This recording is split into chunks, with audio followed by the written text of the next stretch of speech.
자, 남북국 시대예요. 그래서 통일 직후 신라의 영토는 확장이 됐고요.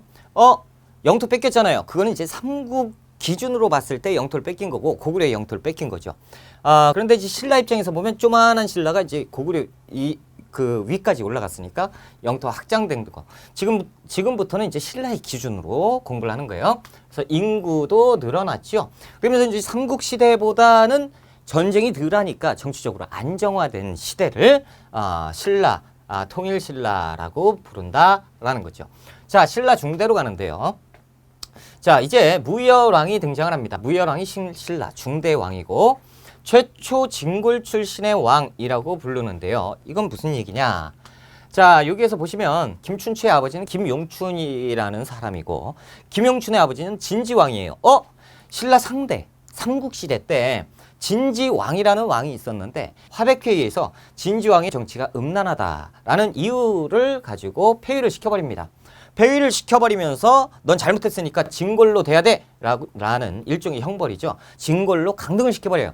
그러니까 김용춘이 이제 아들인데 원래대로 하면 성골이지만 진골로 이렇게 되는 거고 그의 아들도 진골. 그러니까 진지왕의 손자가 김춘추인 거예요. 자, 보세요. 제가 이제 그림을 그려놨어요. 선덕여왕, 진덕여왕 때 신라의 성골이 이제 존재하지 않고 왕이 계신 문제에 당시의 상대 등은 귀족회의의 짱입니다. 그러니까 다시 얘기하면 귀족들의 최고 우두머리가 상대등인데 이때 상대등 알천이라는 사람이 추대를 해요. 그래서 김춘추는 명분이 있다. 그래서 김춘추가 왕이 돼야 된다.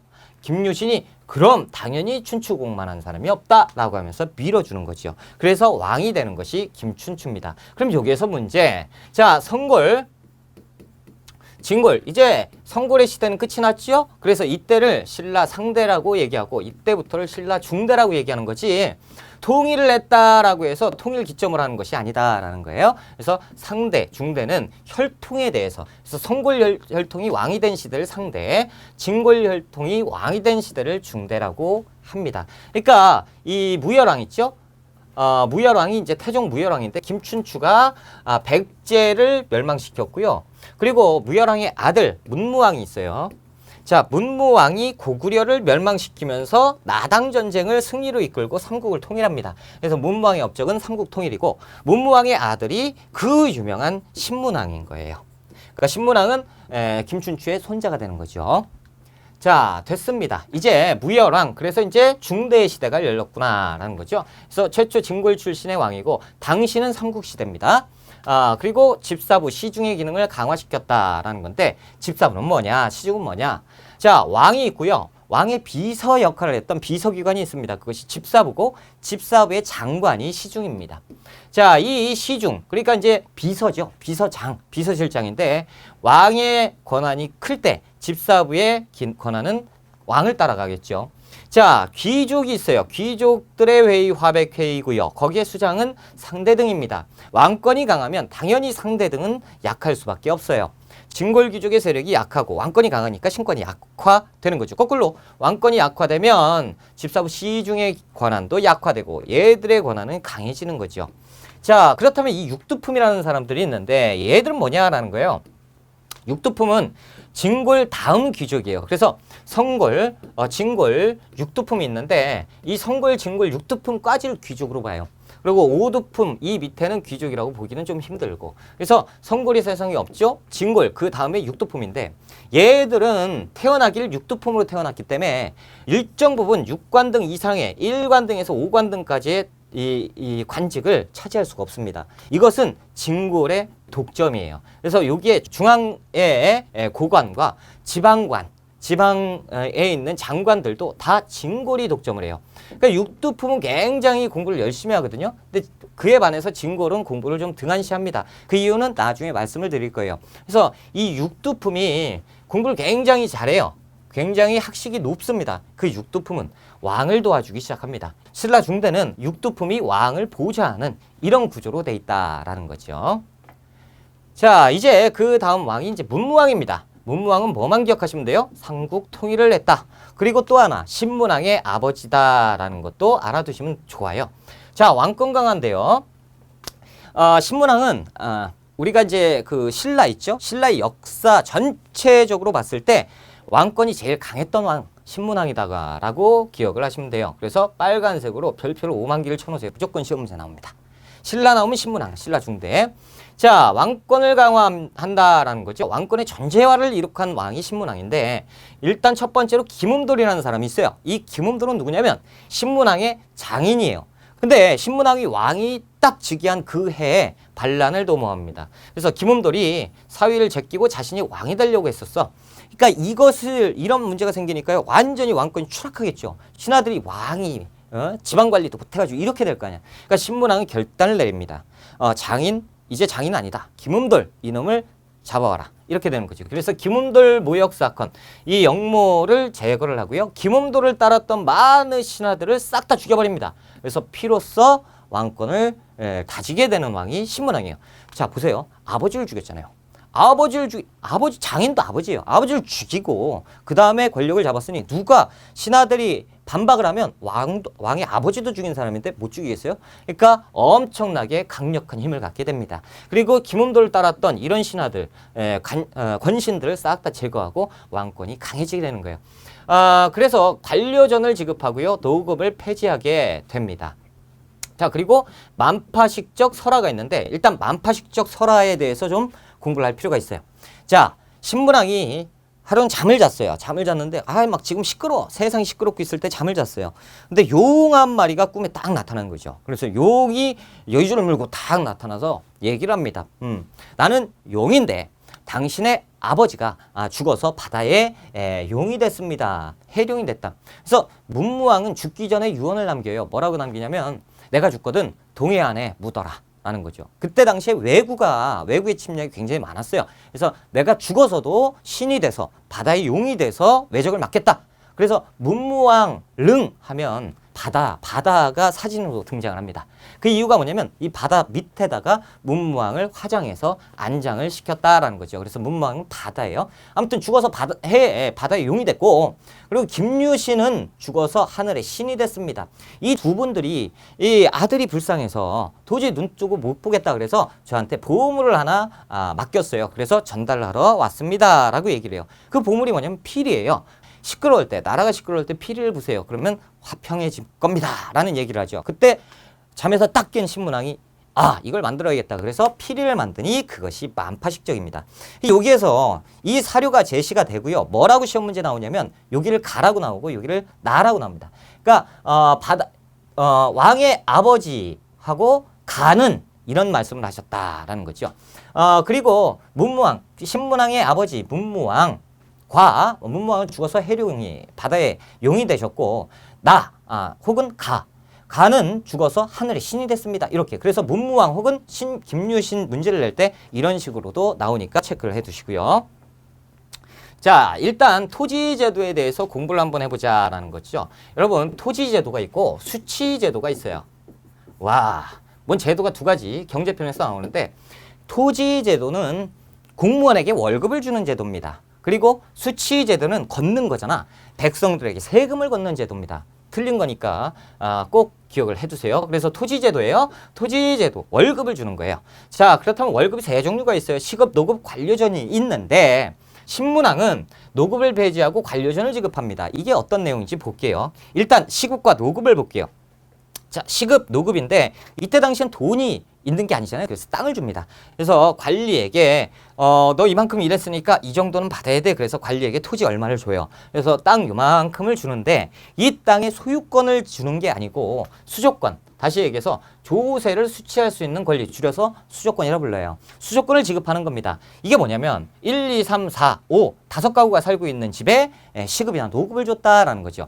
그러면 이들은 세금을 관리에게 냅니다. 원래는 이 관리가 세금을 받아서 국가에다 줘야 돼요. 그런데 안 줍니다. 그리고 자기가 가지면 돼요. 왜요? 이게 토지제도 월급이야. 그렇죠? 그러니까 국가 세금을 관리가 갖고요. 그게 끝이 아니고 노동력 징발권을 줍니다. 이건 뭐냐면 1, 2, 3, 4, 5 야 얘들아 니들 몇 월 며칠 몇 시에 우리 집 앞으로 모여. 그리고 우리 집 땅을 농사를 좀 쳐. 혹은 우리 집 건물을 만들어야 되는데 담벼락이 무너졌어. 담벼락을 세워. 노동력을 징발할 수 있는 권리까지 줍니다. 그러니까 막강한 힘이죠. 이거를 만약에 5가 안 지켰다 그러면 관아에 끌려가서 맞아요. 심한 경우에는 더 심하게 당합니다. 왜요? 법이 그래요. 이걸 갖고 있으니까. 그래서 수조권과 노동력 징발권을 같이 갖고 있는 게 시급, 노급이에요. 근데 시급과 노급의 대상이 틀려서 이름이 틀린 거지 똑같은 겁니다. 왕족이나 공신에게 주는 거는 시급이라 부르고 관리에게 그냥 주는 것은 노급이라 부르는 거예요. 자, 요렇게 되니까 신권이 굉장히 강하잖아요. 그렇죠? 자, 관료전이라는 건 뭐냐면 여기에서 노동력 징발권을 빼버린 게 관료전이에요. 그렇다니까 관리는 노동력은 할 수 없지만 그러니까 세금, 돈에 대해서는 이익을 취할 수 있는 제도입니다. 하지만 노급을 주었던 신하들에게 관료전을 주었다라는 얘기는 징발권을, 노동력 징발권을 뺏었다는 얘기니까 왕에게 덤비겠죠. 그런데 왕권이 어지간히 강하지 않으면 이게 안 이루어질 거예요. 근데 신문왕이잖아요. 신문왕은 뭐야? 반발해? 그럼 저놈 잡아, 죽여. 이렇게 되죠. 그러니까 신문왕 때 이것을 이룩할 수가 있었고 이렇게 얘기하는 거. 그러니까 신문왕의 왕권이 강했다라는 것은 무엇 보면 알 수 있느냐? 자, 요거예요. 어딨어? 관료전을 지급했고 노급을 폐지시켰다. 이것만 봐도 왕권이 강했다. 그래서 시험 문제 엄청 나옵니다. 신문왕 나오면 무조건 나와요. 자, 체제 정비입니다. 전국을 9개의 주와 5개의 소경으로 나눴고요. 좀 이따 볼 거예요. 그리고 대학교, 국학을 만들었습니다. 그리고 군대, 구서당, 십정을 만들었어요. 조금 이따 다 볼 거예요. 그리고 이제 시간이 지나서 성덕왕이라는 왕이 있는데요. 백성들에게 정전을 지급합니다. 여러분, 정전이 있고요. 민전이라는 게 있습니다. 이 민전은 뭐냐면 고려시대에 백성에게 지급한 땅이에요. 그러니까 정전과 민전 이 두 가지만 우리나라 역사에서 백성에게 국가가 지급한 땅, 정전, 민전 이거 두 가지만 봐도 시대를 구분할 수 있고요. 백성들이 굉장히 좋겠죠. 근데 당시에 백성들이 세금 내기가 너무 힘들어서 도망을 쳤단 말이죠. 그러니까 국가에서 도망을 방지하기 위해서 백성들에게 지급한 겁니다. 그러니까 세금을 납부받기 위해서, 백성을 위해서라기보다 세금, 국가 재정을 확보하기 위한 목적이 더 컸다라는 거로 기억하시고요. 신라 때 정전, 그리고 고려 때 민전 이렇게 기억하세요. 자, 경덕왕이 신라 중대의 마지막 왕입니다. 그럼 우리가 공부를 했겠지만 신라 중대, 그 다음에 신라 하대인데 신라 하대로 가면 정권 말기로 가면 시작 딱 했다가 정권 말기로 가면 이렇게 되겠죠. 그래서 이 신라 중대 때 왕권이 굉장히 강할 겁니다. 이제 왕권이 하락하겠죠. 그렇죠? 그래서 이 신라 중대의 마지막 왕은 경덕왕입니다. 왕권이 약해지겠죠. 그래서 노급을 부활시킨 왕이에요. 그래서 경덕왕에 대해서 노급 부활 이 내용은 시험 잘 나와요. 노급 부활. 그러니까 노급을 없애고 관료전을 지급했다. 혹은 노급을 다시 주었다. 그러면 관료전이 없어진 거죠. 요 내용 꼭 좀 기억을 하셔야 돼요. 왕권 강화, 왕권 약화 이렇게. 그래서 경덕왕 때 불국사와 석굴암도 만들었다라는 것도 기억하시고요. 김대성에 의해서 만들어집니다. 그리고 성덕대왕 신종도 만들어지는데 이 내용이 나오면 엄청 어려운 거예요. 이 내용 거의 시험 문제 안 나오고요. 요 내용만 나와도 어렵게 출제가 된 겁니다. 자, 그래서 대부분 경덕왕 시험 문제 내면 노급 부활이 등장을 해요. 자, 이제 신라 말로 갑니다. 신라 말은 무조건 왕권이 떨어졌다. 시끄럽다. 왕권은 약화되고 신권이 강해져서 신하들끼리 권력 다툼을 했던 정신없는 사회. 그렇다면 신하들끼리 권력 다툼을 했으면 피해는 누가 봐요? 백성들이 보죠. 왕권이 떨어졌으니까 왕이 신하들 잘못하는 부정부패를 관리 감독하는데도 한계가 있습니다. 부정부패가 끊이지 않고 완전 나쁜 신하들이 부패한 신하들이 권력을 착취했던 시대가 신라 말입니다. 그러다 보니까 신라 말 되면 반란이 끊이지 않아요. 자, 원성왕 때 독서상품과라는 것을 추진합니다. 독서상품과는 당시 신라의 대학교 국학이 있는데 대학교 졸업생, 국학의 졸업자를 성적으로 상, 중, 하로 뽑습니다. 그래서 성적순으로 졸업자 중에 상, 중, 하로 뽑아서 이대로 관리를 채용하는 제도예요. 그러다 보니까 뭐에 상충이 됩니까? 골품제에 반한다라고 하면서 이것을 반대하는 세력들이 누구겠어요? 귀족, 진골 세력이죠. 그러니까 반대로 잘 되지 않습니다. 하지만 이 시행 자체 의도가 굉장히 좋잖아요. 그래서 시험 문제 잘 나오는 거예요. 원성왕 때 독서상품과 꼭 기억하시고요. 헌덕왕 때 김원창의 난이 있습니다. 그리고 그 김원창의 난이니까 실패했겠죠. 이 아버지, 그러니까 이제 김원창의 아들이 대를 이어서 난을 일으키니 김범분의 난입니다. 그래서 헌덕왕 때 김원창, 김범분의 난, 요거 중요하냐? 아니요. 왕은 안 중요해요. 하지만 신라 하대는 중요합니다. 그래서 김원창, 김범분의 난이 나오면 좀 어려운 문제인데 이것이 나오면 신라 하대, 시기를 묻는 문제로 나옵니다. 내용 필요 없습니다. 자, 흥덕왕 때 장보고가 등장을 해요. 장보고에 대해서는 공부를 좀 하실 필요가 있어요. 장보고는 천하게 태어났습니다. 그러니까 이 신라에 골품제가 있기 때문에 자신이 어디에 중앙에 진출하기에 한계가 있어요. 근데 당나라 같은 경우는요, 그렇지 않았습니다. 신분보다는 능력이에요. 능력이 있으면 누구든지 장수로 대접을 해줬던 게 당나라입니다. 그러니까 나는 당나라로 갈 거야. 그러면서 당나라에 가서 당나라의 그 무관 시험을 봐서 급제를 해요. 그래서 당나라의 장수로 활약을 했던 것이 장보고입니다. 그리고 신라와 당과 이 무역을 하는데 당연히 신라가 엉망진창이기 때문에 통제가 안 되기 때문에 요 바다에 도적대가 들끓습니다. 바다의 도적들을 뭐라 불러요? 해적이라고 불러요. 이 해적들이 들끓으니까 이거 안 되겠다 그래서 당나라의 관직을 버리고 신라로 귀화를 하는 장보고입니다. 그러니까 장보고가 귀화를 하고 왕에게 직접 얘기해요. 나는 당나라의 장수다. 근데 당시에 신라에 장보고를 모르는 사람이 없을 정도로 유명했다라는 거죠. 그러니까 이제 진골 귀족들도 이걸 뭐 어떻게 아유 저 천한 놈이라고 하면서 대놓고 반대는 못해요. 뒤에 가서 욕하지. 그러니까 이제 왕이 그렇소 어떻게 하려고 왔어? 그러니까 우리나라에서 상단을 하나 조직할게요. 그러면서 상행위를 하겠습니다. 조직하시오. 정해진을 설치합니다. 이게 완도에다 설치하는 건데 무역 상단의 겉모습을 띠지만 실질적으로는 군대예요. 그래서 왕한테 얘기를 하는 거죠. 내가 군대를 조직해서 이 바다의 해적들을 싹 다 정리를 하겠습니다. 그러니까 지원하시오. 그런데 이제 진골 귀족의 눈을 피해서 어떻게 그 무역 상단을 만든 거예요. 그것이 청해진인데 이걸 만들어 놓고 이 바닷가에 있는 해적들 싹 다 소탕해 버립니다. 그래서 남해와 황해의 해상 무역권을 장악을 했어요. 자, 그리고 장보고가 해적을 소탕했고요. 그러니까 국가 입장에서는 굉장히 좋죠. 근데 진골 입장에서는 안 좋아요. 저것이 천한 것이 이 천한 것이 말이야. 어느 정도 뭐 천한 것이 와가지고 궁에서 막 열고 말이지. 말도 안 된다. 뭐 이러고 있을 때 법화원을 건립하는데 중국 산둥 지방에다가 적산 법화원이라는 것을 건립을 합니다. 자, 당시 신라는요 당나라를 동경을 합니다. 그래서 신라의 입장에서 볼 때 당나라는 선진 문화. 그러니까 당나라의 모든 문화는 선진 문화가 정착이 되고 그 다음에 신라로 유입되는. 그러니까 우리는 당나라의 선진 문화를 유입하는 그런 쪽인데 당나라에 그래서 우리가 육두품이라든가 이런 학자들이 굉장히 일찌감치 넘어가서 공부를 하게 됩니다.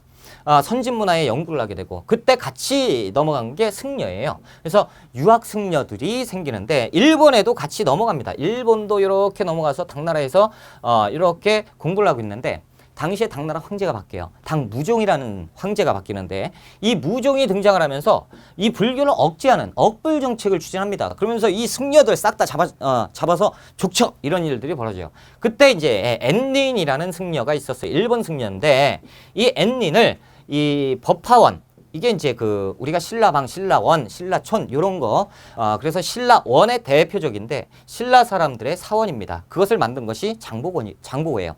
장보고가 법화원을 만들고 여기에서 이 엔린을 숨겨줍니다. 근데 당나라의 포졸들, 병사들이 와가지고 여기를 수색을 못해요. 그렇죠?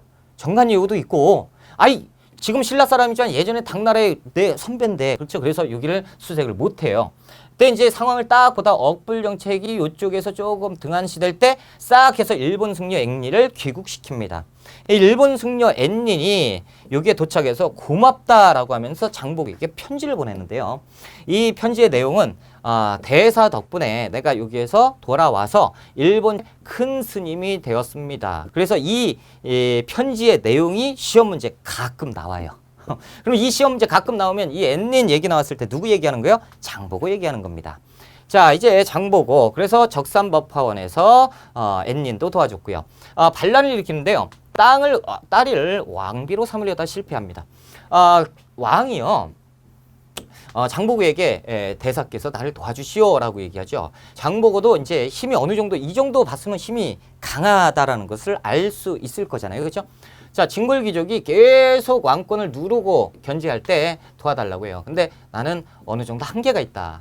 그러니까 왕이 그렇다면 왕비를 대사의 딸로 맞이하자라는 거죠. 그러면 장보고의 딸을 왕비로 놓으면 왕의 장인이 되니까 힘이 생기죠. 그럼 찍어 누를 수가 있겠죠. 오케이 해서 요런 일들을 진행을 시킵니다. 그런데 내일 왕비 즉위식이 있는데 이 진골 귀족이 이걸 알아버렸어요. 그래서 이것을 무산을 시켜버립니다. 장보고의 딸이 왕비가 못 돼요. 그러니까 장보고가 에라이 그러면서 들고 일어난 겁니다. 이것이 장보고의 난이에요. 그렇지만 이제 장보가 암살되면서 이 난이 평정이 됩니다.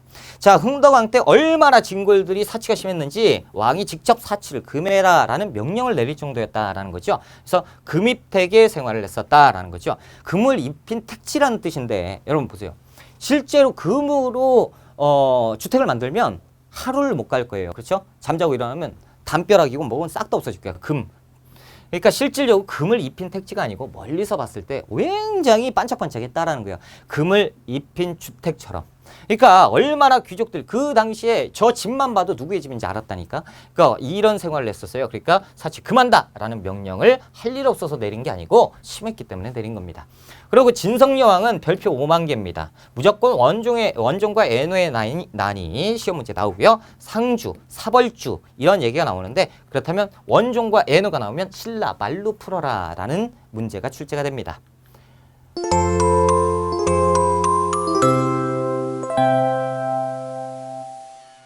자, 이제 발해를 한번 볼게요. 발해. 자, 이제 발해 건국, 고왕, 그리고 무왕, 문왕, 선왕. 우리는 이렇게 네 분의 왕만 아시면 됩니다. 시험 문제에 다른 왕이 출제가 안 돼요. 공무원 시험은 나오는데 우리 시험은 안 나옵니다. 다행이죠. 지금 합격하세요.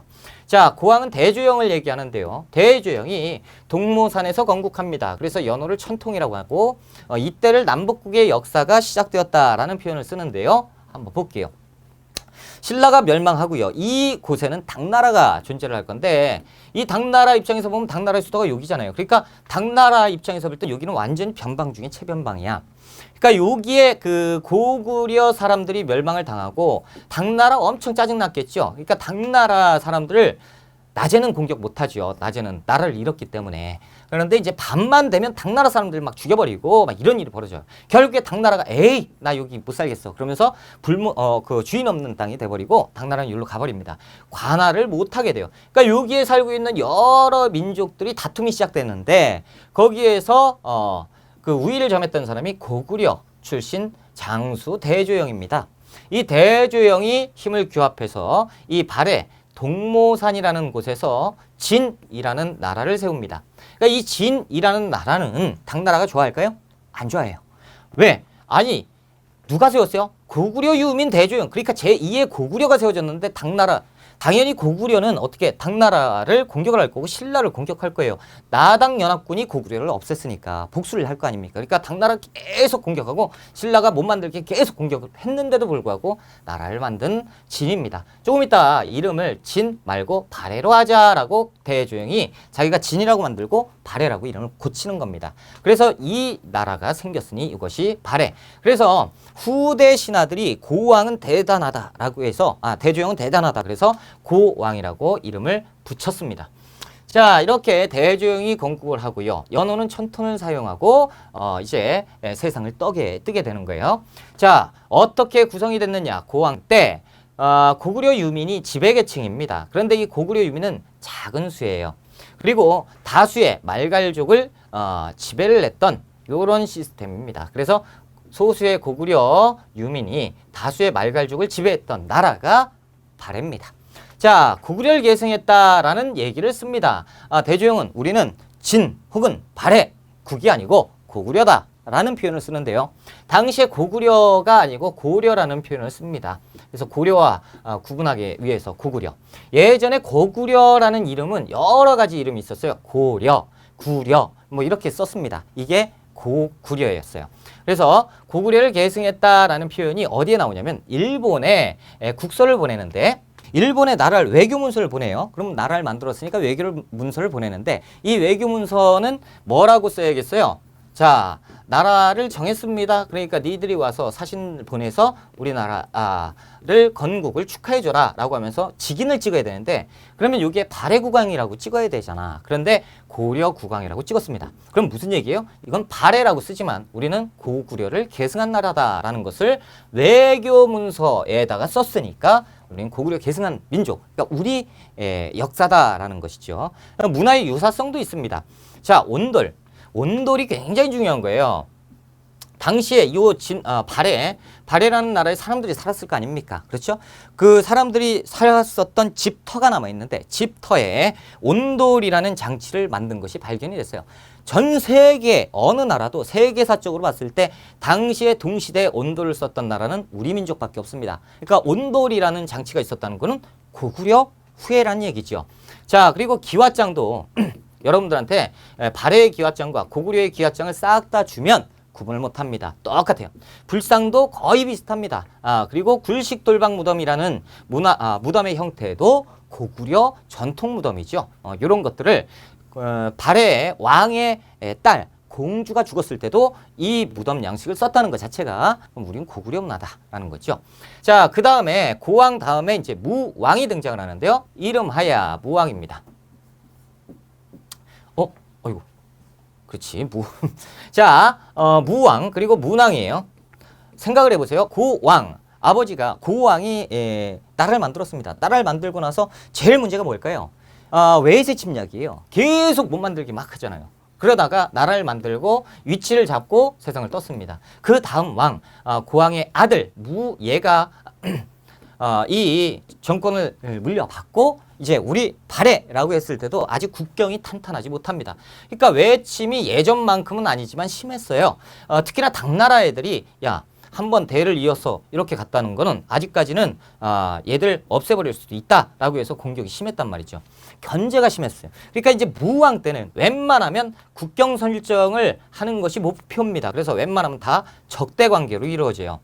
자, 그래서 무왕 대무예입니다. 이때 북만주 일대를 장악하고 요서 산둥 지방을 공격합니다. 보세요. 벌써 전쟁. 그렇죠? 그리고 돌궐 일본과 연결해서 당과 신라를 견제했다. 뭐 지금 보면 다 싸우는 얘기잖아요. 그렇죠? 인안. 우리 무왕에 대해서는 반드시 외워야 돼요. 엄청나게 중요합니다. 자, 볼게요. 자, 발해 무왕 때인데 외침이 심했습니다.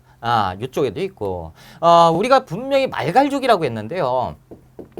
말갈족은 뭡니까? 우리가 지배하고 있었던 피지배 계층이에요. 근데 이 말갈족을 여러분 족이라고 하는 거 있잖아요. 부족. 부족은 국가가 아닙니다. 그래서 이 종족 어떤 종족이라고 하면 뭐 말갈족이라고 하면 A 말갈, B 말갈, C 말갈, D 말갈 여러 말갈족이 있는 거예요. 거의 대부분을 규합을 해가지고 여기에다가 놓은 거니까 규합이 안 된 말갈족이 있어요. 이런 말갈족이 말갈족이 흡수되어 있으니까 열받죠? 그래서 공격을 한단 말이죠. 이런 일들이 비일비재했던 것이 무왕 때예요. 뒤에 이 흑수말갈이라는 놈들이 있는데요. 얘들이 당나라에 찾아갑니다. 찾아가서 나는 당나라에 귀의하겠다라는 거죠. 왜? 이유는 내 친구들이 무왕한테 깨져서 복속당했다. 이들을 구하겠다. 그래? 아주 좋구만. 당나라는 발해 싫어하잖아요. 그럼 연합을 합니다. 그래서 흑수말갈에게 당나라 장수의 직함을 주고 당나라에 규합되게 허락을 합니다. 그런 다음에 그러니까 이제 분위기 이상하죠? 무예 때, 대무예, 무왕 때 분위기 이상합니다. 얘들이 자꾸 움직이는데 이 조직적으로 움직여요. 얘들하고 같이 동시대 움직여요. 골치 아프네. 나중에 봤더니 연합을 해버린 거야. 그러니까 우리가 샌드위치가 돼버렸어요. 당나라 우리 싫어하죠? 말갈 싫어하죠? 아래는 신라가 있죠. 그러니까 한 놈은 제거해야 되는데 제일 약한 말갈부터 제거하는 게 좋겠죠. 그러니까 문예, 동생이에요. 동생 문예를 시켜서 흑수말갈을 좀 쳐라 라는 지시를 내립니다. 그런데 문예가 반기를 들어요. 형, 난 싫어. 왜? 공격할 때, 보세요. 당나라가 옆에 있죠? 흑수말갈이 있어요.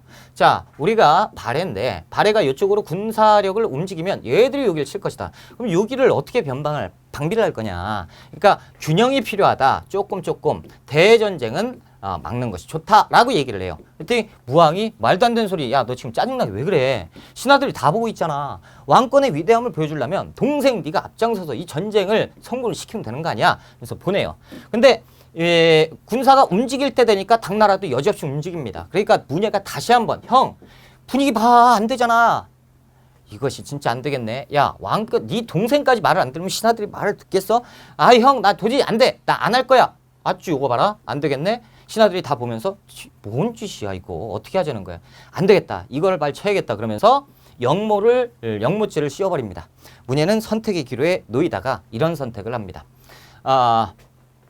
문예가 당나라에 망명을 해버립니다. 그러니까 이게 참 말도 안 되는 거죠. 예전에 그 연남생이가 이것처럼 무왕 때 이런 일이 벌어져요. 그러니까 무왕이 열받죠. 머리 꼭대기까지 화가 나버립니다.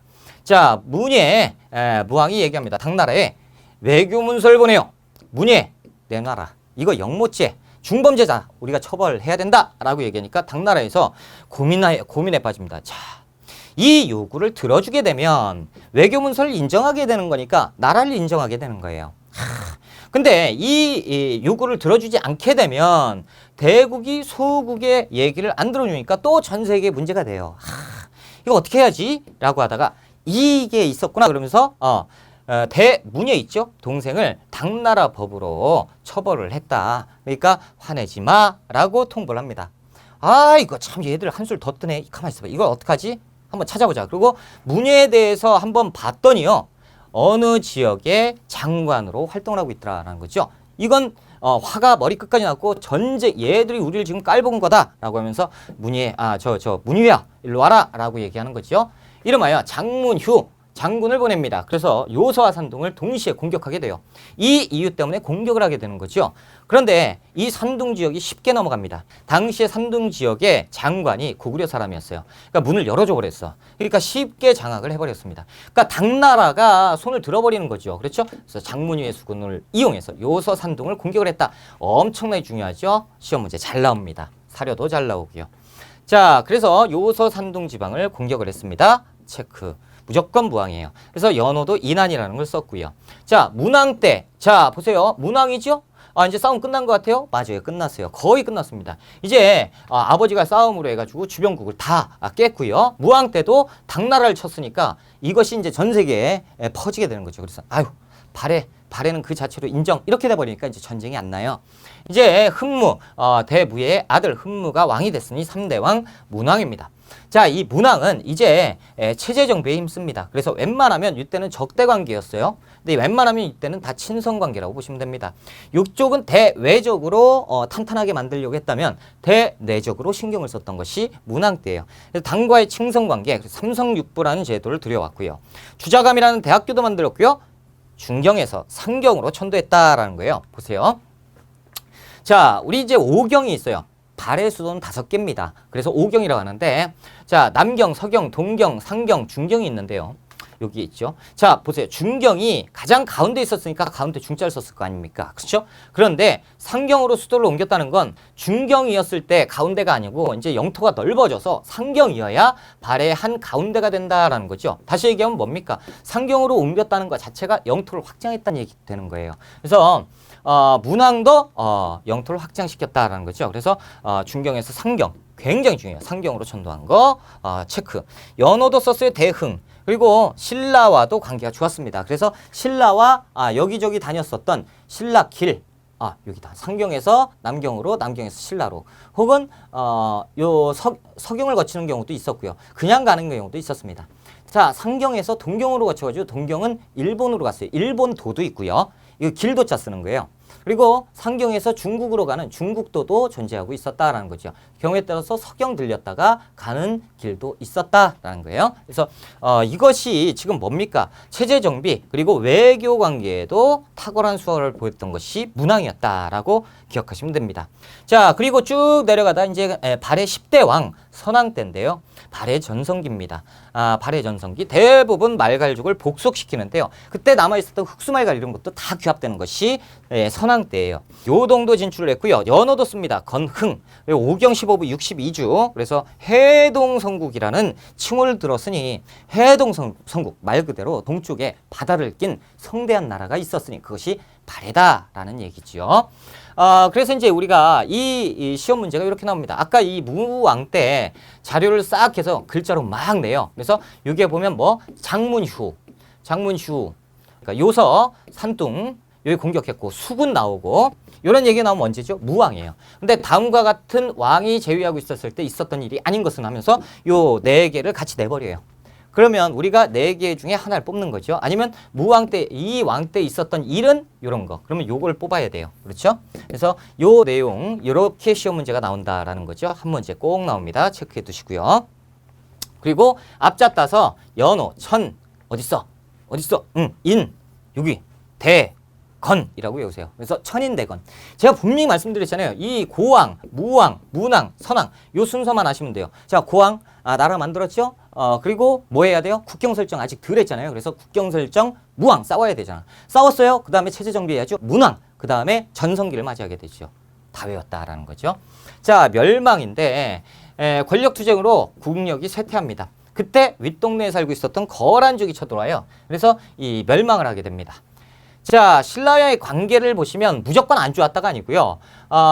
이 문왕 때 보시면 친선관계, 신라도를 통해서 교류를 했었다. 이런 내용이 있었죠. 요거 보셔야 되고. 그리고 무왕 때 대립관계였어요. 그래서 신라의 공격을 당나라가 요청해 줬었는데 그때 또 발해가 들어주기도 하고.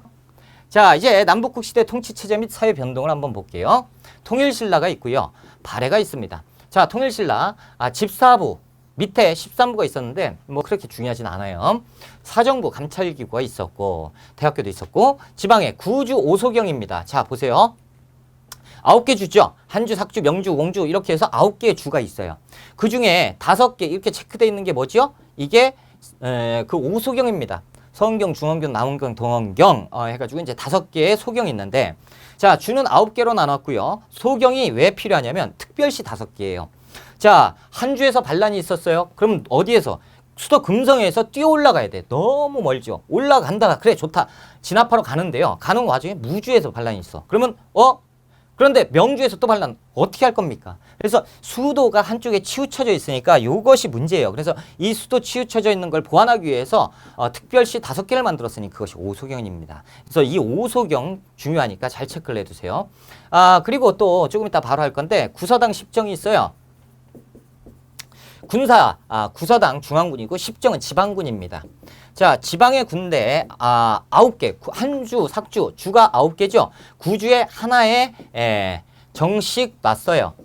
군대에 하나씩 놨습니다. 하나 부대씩. 그러면 구정이 맞잖아. 근데 왜 십정입니까? 제일 영토가 넓은데 어디요? 한주죠. 한주에 하나 더 놨어요. 한주에 한주 더, 한정 더. 그렇지? 그래서 십정으로 완성이 됩니다. 자, 볼게요. 구주 오소경. 그래서 수도의 지역적 편중을 보완하는 것이고 향부곡이라는 것이 있고요. 이거 고려시대 가서 설명해 드릴 거고 외사정은 지방관이에요. 그리고 상수리 제도가 있습니다. 자, 삼국을 통일했죠. 아무래도 고구려, 백제 아직도 힘 있는 사람들이 있어요. 이 사람들을 견제하기 위해서 그 일정 기간 그 뭡니까? 아이고. 신라 수도 금성에 머물게 했던 제도입니다. 인질제도죠. 이것이 이제 고려 기인제도로 발전하게 되는데 이것은 고려 시간에 다시. 자, 군사제도가 있습니다. 구서당 십정이고 중앙군. 자, 중앙군은 여기에서 설명하고 넘어갈까요? 자, 중앙군은 뭐냐면 수도가 있고요. 그리고 수도 안에 궁이 있어요. 그렇죠? 궁궐 수비와 수도 방위를 담당했던 것을 중앙군이라고 합니다. 지금으로 따지면 서울을 지키는 수도 방위 사령부 가 중앙군이 되는 거예요. 이들은 직업군인 성격입니다. 그래서 월급도 받았고 지방군은 의무군이죠. 우리 대부분 다 지방군이었을 거예요. 그렇죠? 군대 갔다 오신 분들. 자, 이제 발해로 넘어갑니다. 당나라의 삼성육부를 모방했어요. 독자적인 운영인데 이게 무슨 얘기냐면 발해 중앙관제를 새로 개편을 했습니다. 당나라의 상서성, 문화성, 중서성 그리고 이호예병, 형공이라는 부서 6개. 그래서 삼성육부거든요. 이것을 본따서 가지고 옵니다. 그래서 우리도 성이 3개죠. 정당성, 선조선, 중대성. 그리고 부가 6개죠. 이렇게 삼성육부 제도로 만드니 이것이 당나라의 삼성육부를 모방한 제도다라는 거죠. 하지만 이름이 틀리고요. 그리고 하는 일도 다 틀렸습니다. 그러니까 우리만의 것을 만들었어요. 그렇죠? 그래서 우리의 독자성을 알 수 있는 것이 여기에 나온다라는 거예요. 정당성이 총괄기구인데 요 밑에 좌사정, 우사정 이렇게 2개가 각기 3부를 총괄하는 제도입니다. 그래서 이원적 통치체제를 가지고 있는 것이고 그리고 우리는 충인의 지의 신부로 유교적인 명칭을 가지고 있었다. 육부가. 그래서 얘들하고는 틀리다라는 거죠. 성격도 틀리고 그리고 하는 일도 틀렸다라고 할 때 이 얘기를 합니다. 그런데 우리가 중정대가 감찰관이에요. 관리의 비리를 감찰하는 것. 중정대가 있으니까 당나라, 중국하고 틀리다라고 하면 안 돼요. 왜? 중국은 어사대가 있거든요. 그렇죠? 그리고 우리의 대학교 주자감이 있었고 발해의 대학교 국자감이 있었다라는 거죠. 자, 그래서 당나라는 삼성 육부를 모방을 했고 발해가 갖고 와서 독자적으로 운영을 했습니다. 자, 지방은 5경 15부 62주로 나눴습니다. 발해 선왕 때. 그렇죠? 그리고 현 촌락이 있는데 이거 체크해야 돼. 촌락의 장은 누구죠? 촌주예요. 이 촌장, 촌주는 대부분 말갈족을 임명을 했습니다.